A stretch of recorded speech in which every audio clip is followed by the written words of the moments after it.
Class तो अब हम लोग स्टार्ट कर रहे हैं क्लास 10 मैथ्स का last chapter which is probability. Probability is actually most of you consider it the easiest chapter and it is the easiest chapter but इसमें भी अगर आपने ध्यान नहीं दिया तो गलती होने के और मार्क्स कटने के चांसेस इसमें भी पूरे रहते हैं. तो it is easy to approach but still requires attention, full attention. Okay, so probability आपने प्रीवियस क्लासेस जो है आपकी अर्लियर क्लासेस उसमें आपने सीखा था. प्रोबेबिलिटी का मतलब होता है, प्रोबेबिलिटी से आपको एक वर्ड याद आ रहा होगा, पॉसिबिलिटी, किसी चीज के होने की संभावना.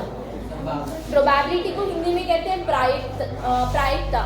ठीक है, तो किसी चीज के होने की पॉसिबिलिटी, किसी चीज के होने, किसी इवेंट के होने के चांसेस कितने हैं उसको कैलकुलेट करने के लिए हम प्रोबेबिलिटी का यूज करते हैं. प्रोबेबिलिटी का रियल लाइफ एप्लीकेशन आप अपने आसपास बहुत सारी चीज़ों में देखते हो.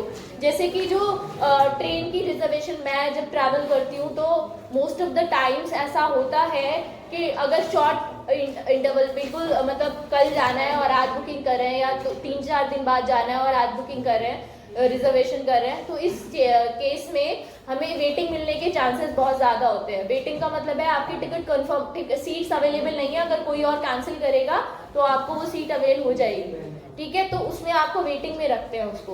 तो वेटिंग में कंफर्म होने के चांसेस दिखाता है, वो भी एक तरह की प्रोबेबिलिटी है. लेकिन वो चांसेस कैसे दिखाता है? परसेंटेज की फॉर्म में दिखाता है. इसका मतलब वहां से आपको ये पता चलता है कि probability can be into percent form also.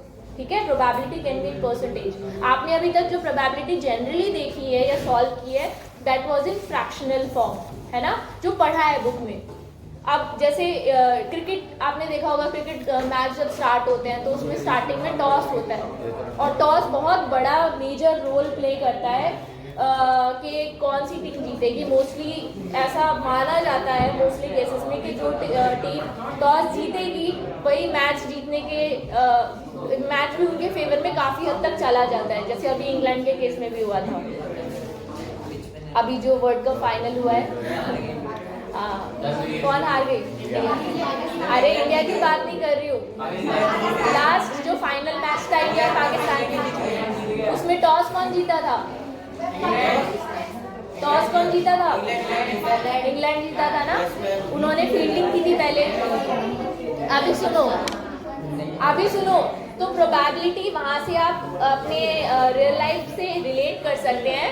Probability कैसे निकाली होगी उन्होंने? अगर टॉस की प्रोबेबिलिटी की बात करें, अब टॉस की प्रोबेबिलिटी की बात करें तो एक कॉइन, एक फेयर कॉइन का मतलब है जो एक तो हर बार टॉस हो तो उसके किसी भी एक साइड पर गिरने के चांसेस बराबर हो, इक्वली लाइकली चांसेस हो, और दूसरा उसमें कोई किसी तरीके की फॉल्ट ना हो. ठीक है, दोनों तरफ प्रॉपरली, एक तरफ हेड्स हो एक तरफ टेल्स हो. तो ये इसे हम बोलते हैं फेयर कॉइन, जिसके टॉस होने के गिरने के जो चांसेस होते हैं वो दोनों तरफ बराबर हो.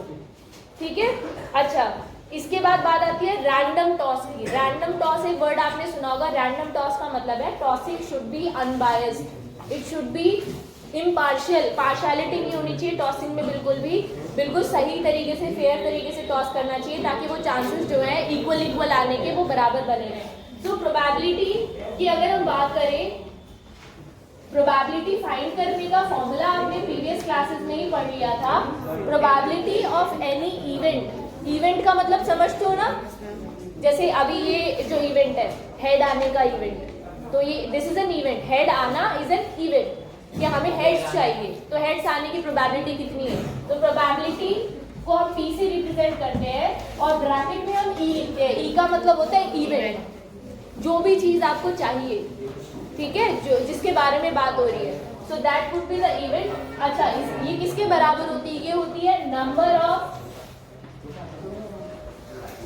Favourable outcomes. Number of favourable outcomes, इस इवेंट के फेवर में कितने आउटकम्स हो सकते हैं, इस इवेंट के फेवर में कितने आउटकम्स हो सकते हैं, upon total number of outcomes.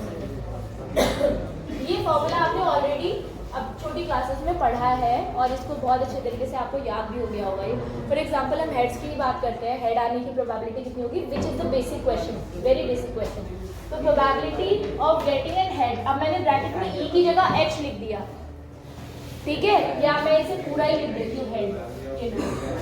तो probability of getting an head would be number, एक कॉइन पर कितने आउटकम्स होंगे जो हेड के फेवर में होंगे, एक ही हेड होता है एक कॉइन पर, जस्ट वन, अपॉन में टोटल नंबर, और कितने आउटकम्स आ सकते हैं टोटल, 2, या तो हेड आ सकता है या टेल्स आ सकता है। That's why this probability is 1/2, head आने की, और इतनी ही सेम प्रोबेबिलिटी होगी टेल्स आने की, 1/2। बोलो समझ में आ गया। इसका एक एग्जाम्पल हम ऐसे भी लेते हैं, इसका एक एग्जाम्पल हम ऐसे भी ले सकते हैं कि एक बैग है, इमेजिन कीजिए एक बैग है आपके पास, उसमें आपने डिफरेंट कलर की बॉल्स डाली, ठीक है, तो उसमें आपने 4 रेड बॉल्स डाली, 3 वाइट बॉल्स डाली,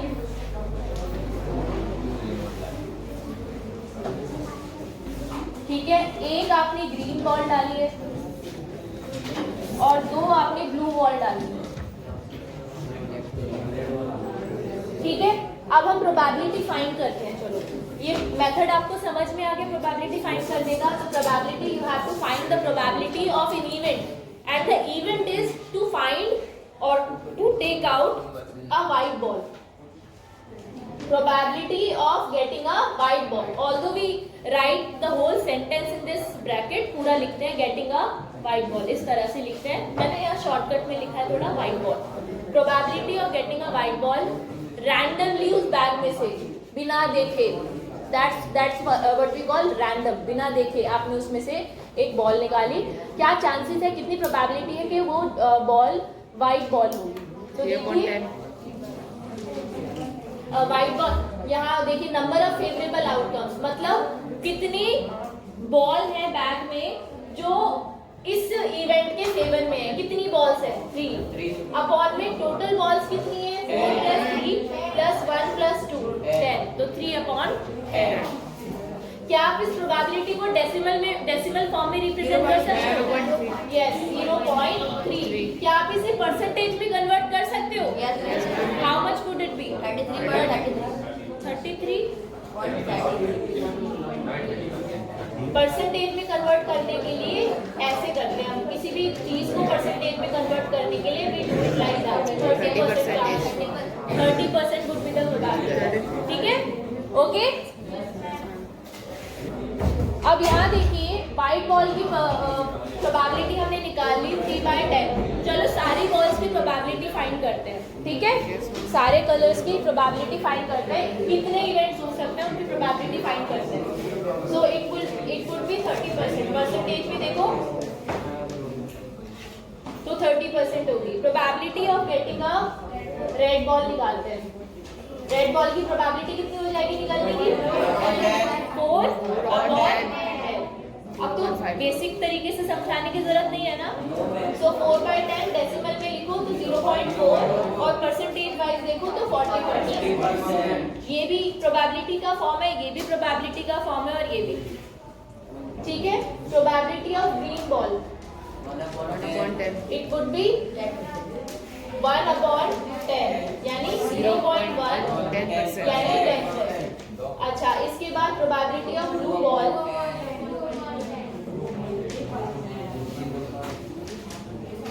2/10 0.2 20%।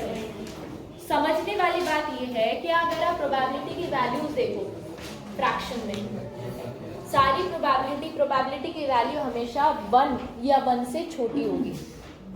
इसका क्या मतलब है, इसका मतलब ये है 1 कब आएगा प्रोबेबिलिटी में, यहाँ पर 1 कब आएगा, जब ऊपर भी 10 हो, जब ऊपर भी 10 हो, तो 10 से बड़ा नंबर तो ऊपर आ ही नहीं सकता, टोटल नंबर से बड़ा नंबर ऊपर कैसे लिख सकते हो आप फेवरेबल में, समझ में आ गया। तो 10 से बड़ा ऊपर नंबर नहीं आ सकता, दैट मीन्स ये जो वैल्यू है पूरी प्रोबेबिलिटी की, ये 1 से बड़ी नहीं हो सकती। तो प्रोबेबिलिटी की वैल्यू क्या नेगेटिव हो सकती है, एक रेंज तो हमें पता चल गई, प्रोबेबिलिटी की एक रेंज तो हमें पता चल गई 1 के बराबर या 1 से छोटी। मान लो इस बैग में टोटल ब्लू बॉल ही होती है, टोटल रेड बॉल ही होती सारी की सारी, और फिर हम पूछते कि बताओ what is the probability of getting a blue ball, तो आप बोलते 100% या 10/10। समझ में आ गया? और फ्रैक्शन में अगर सॉल्व करते तो कितना निकल के आता? 1। तो प्रोबेबिलिटी कैन बी 1, हो सकती है 1, और 1 से छोटी होगी या फिर, लेकिन क्या ये 0 हो सकती है प्रोबेबिलिटी? अब इसको समझने के लिए एक एग्जांपल लेते हैं। आज क्या डे है? Tuesday. What is the probability that tomorrow will be Sunday? 0। Yes, it is impossible. Impossible events पढ़े थे ना आपने, तो इम्पॉसिबल इवेंट्स की प्रोबेबिलिटी जो होती है वो होती है 0। तो प्रोबेबिलिटी कैन बी 0। ये बात समझ में आ गई? बट क्या प्रोबेबिलिटी 0 से छोटी हो सकती है, नेगेटिव हो सकती है? यस और no? No, it can not be negative. Probability या तो 0 होगी या पॉजिटिव होगी। तो 0 से बड़ी और 1 या 1 से छोटी। 0 के बराबर भी हो सकती है, इसलिए इक्वल्स टू का साइन लगाया है। 0 probability would be greater than और equal to 0 and less than और equal to 1। This is the range.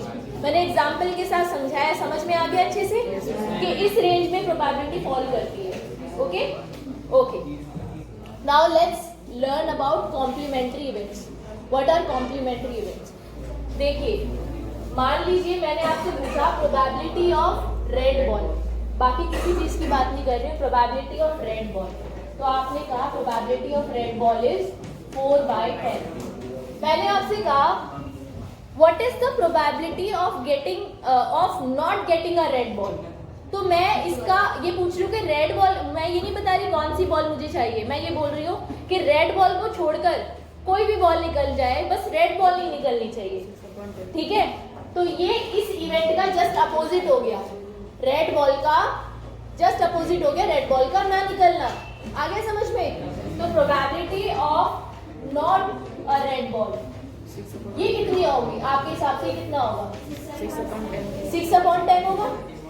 6/10 होगा? नहीं होगा। 4 तो रेड बॉल है, बची कितनी? 6। वो किसी भी कलर की होगी, हम उससे मतलब नहीं, रेड नहीं है लेकिन, तो 6/10 होगी उसकी प्रोबेबिलिटी। अब अगर आप ध्यान से देखो 4/10 और 6/10 को आप ऐड करो तो आपको मिलेगा 10/10 यानी 1। यानी किसी इवेंट के होने की प्रोबेबिलिटी और उसके ना होने की प्रोबेबिलिटी का अगर आप सम देखो तो वो 1 होता है। आप बोलोगे मैम ये बार क्या लगाया आपने? ये है कॉम्प्लीमेंट्री इवेंट। इस इवेंट का कॉम्प्लीमेंट्री इवेंट यानी ये अगर इवेंट यस में है कि ये हो रहा है तो इसका अपोजिट नहीं होने का।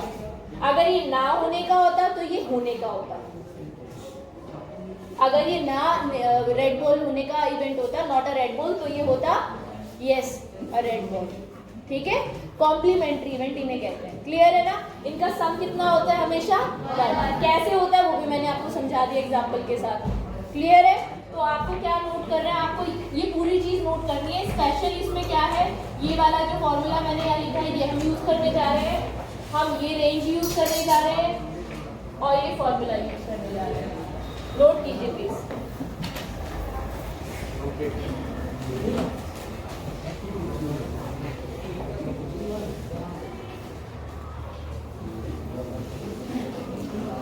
अच्छा, पी हेड जो था ये 1/2, अगर इसका कॉम्प्लीमेंट्री इवेंट बोलूं मैं आपको निकालने के लिए कितना होगा? 1/2 ये होगा 1 - 1/2। ठीक है,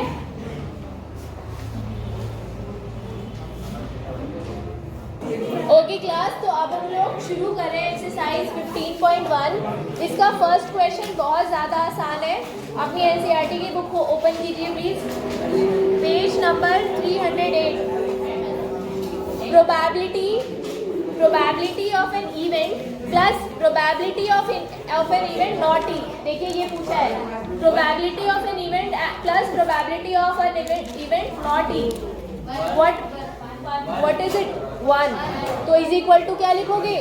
1। सेकेंड है the probability of an event The probability of an event that cannot happen is zero. Such an event is called impossible event. Third question. The probability of an event that is certain to happen. Certain to happen का मतलब होगा ही होगा, निश्चित है. उसकी probability कितनी होगी? 1. Such an event is called sure event. Sure event भी बोलते हैं, सर्टेन इवेंट भी बोलते हैं. ठीक है, श्योर इवेंट बोलते हैं वैसे. फोर्थ वाला बताइए, the sum of the probabilities of all the elementary events. देखो जैसे ये जो इवेंट्स थे, ये ऑल एलिमेंट्री इवेंट्स थे. क्या क्या एक प्रोसेस हो रही है, उसमें से क्या क्या इवेंट्स हो सकते हैं, एलिमेंट्री इवेंट्स. इन सब की प्रोबेबिलिटी का सम कितना होगा, जोड़कर कितना आएगा टोटल 1. अच्छा, इसके बाद है the probability of an event is greater than or equal to 0 and less than or equal to 1. First question हो गया. सेकंड भी कर लोगे, बहुत इजी है. ठीक है.